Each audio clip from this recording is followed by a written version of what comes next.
You ask Tiger to solve. This deals with linear equations with one unknown. The final result is h equals 10. Let's solve it step by step.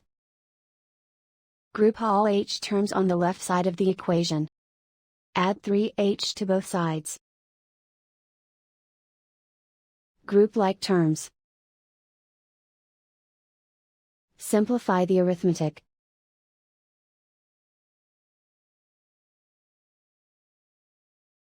Group all constants on the right side of the equation. Subtract 10 from both sides. Simplify the arithmetic.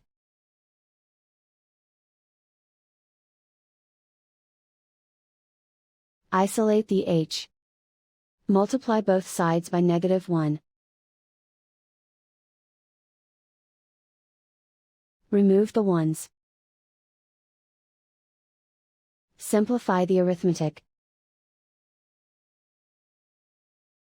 And so the final result is h equals 10.